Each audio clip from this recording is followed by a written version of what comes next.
India Today's Gaurav Sawant is now on the Palestinian soil, the first Indian reporter to reach the West Bank while the suspense continues about the ground assault by the Israeli forces. Gaurav Sawant getting you this unmissable view. And this, remember, while the Israel-Hamas war is now into almost 2 weeks, this is India Today World Exclusive. Take a look. India Today is reporting from Ground Zero at the West Bank, and it's Friday. After the Friday prayers, there is some trouble which is expected in this part of the territory. In fact, the Israeli Defense Forces, they've been very aggressive. The Israeli Defense Forces have arrested more than 70 suspected Hamas fighters in this area.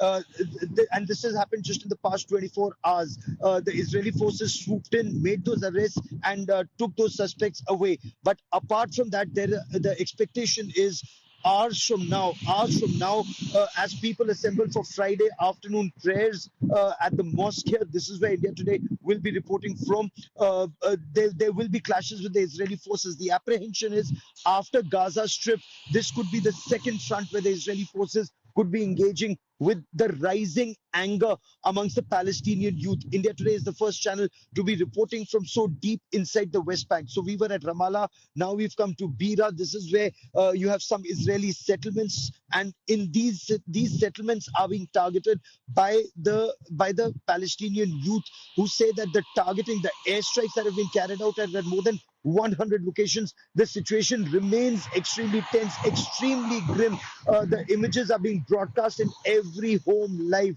But if you notice the road around me, every shop is shut, every house, there are people who are barricaded inside. Watch, there is an apprehension, there is this there is this fear, there is this apprehension that the Israeli forces will come in a big way and start making those arrests, especially of the youth. But there are some who say that this is the time to defy the Israeli forces. This is the time for the youth to come out on the streets and stand with the people in Gaza.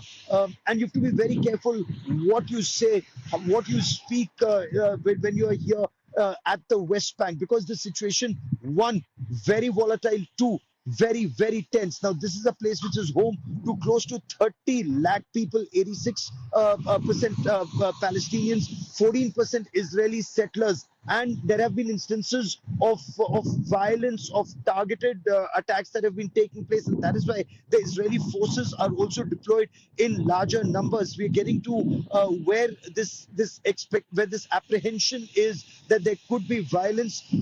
And again, in the West Bank, this could well be the second frontier. Israel is now fighting a war on multiple fronts against Hamas at Gaza Strip. Hamas investing extensively even here in West Bank. Several Hamas fighters have been taken into custody here at the West Bank, where I am right now, and also with the Hezbollah on the Lebanon border. So as far as Israeli forces are concerned, they could be facing trouble on multiple fronts, from Gaza to West Bank to the Lebanon border. This is a conflict which is Hamas versus Israeli forces, but Hamas has also been trying to make major inroads in the West Bank, in Ramallah, in Beira, where I am right now. And, we were advised by the Israeli forces not to stay at any one location for too long, because the apprehension is that while the Palestinians here in the West Bank want peace and development, and you're looking at, those benefits of peace and development in this part of the West Bank. Watch around me, big malls, big shops, well-to-do people. You have massive showrooms, you have KFC, all of that is here. Big automobile showrooms also here. But again, a very densely populated, colony or locality here. This is where the Palestinian Authority also have their office. The Prime Minister's office wasn't far from where we were reporting from earlier today. But the Hamas is not restricted just to Gaza Strip now. Hamas has increasingly tried to make major inroads here, and 70 Hamas fighters were arrested in the past 24 hours. Close to 500 have been arrested since the 7th of October incident that had taken place. So right now, this is an extremely volatile zone. This is virtually this is a tinderbox. Even the West Bank is becoming a tinderbox, and Israeli forces are deployed in adequate numbers to ensure that this doesn't emerge as the second front. The apprehension is after Gaza, West Bank could emerge as the second front. This is a very well developed part of the West Bank where I am right now. This is an area which also has open areas. It has so, for example, right behind me, this is a mall where you see some shops of bridal wear, some offices. You also see the Palestinian flag flying high on top at this central roundabout, that petrol pump that you see right behind me, and there are signs of protest. But what you see on top of that hill beyond the fence, now there are some Israeli settlements here, and that's a bone of contention. Look, these are people who are going about their daily lives, their jobs.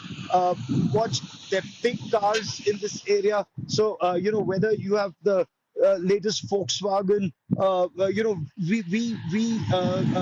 in we have come in here in one of the cars, because Israeli automobiles do not come in here, or they're at least advised not to. When we came to Jerusalem. From Jerusalem, we crossed the border, or that picket fence, if I may, and our Israeli driver didn't come this side. He said, "No, it's not safe." He said, "I will stay right here and wait for you." So I crossed over with some foreign journalists on the other side, and then we got into a car of a Palestinian taxi driver, a Palestinian taxi driver driving the latest Skoda, the latest model of Skoda. So this is a well-to-do place. There are big houses. There's, one of the offices we went to, we interacted with a local journalist, and it's a plush office, overlooks the mountain here. You can see parts of Jerusalem from some places. So this is quite different. But though it is thickly populated, population density immense. I mean, 30 lakh people live in a narrow land bank. And again, while 86% are Palestinian, 13% or 14% are Israeli settlers in this area. And there is now a spike in tension between the Israeli settlers and the Palestinians here at West Bank. There are various pockets of the Israelis inside the West Bank, and they are protected by the Palestinian forces. So let me show you more images of cars and people at this crossing. But right now, I'm also trying to head to the place where clashes are expected between the Israeli forces and the Palestinian youth, and very, very angry Palestinian youth here.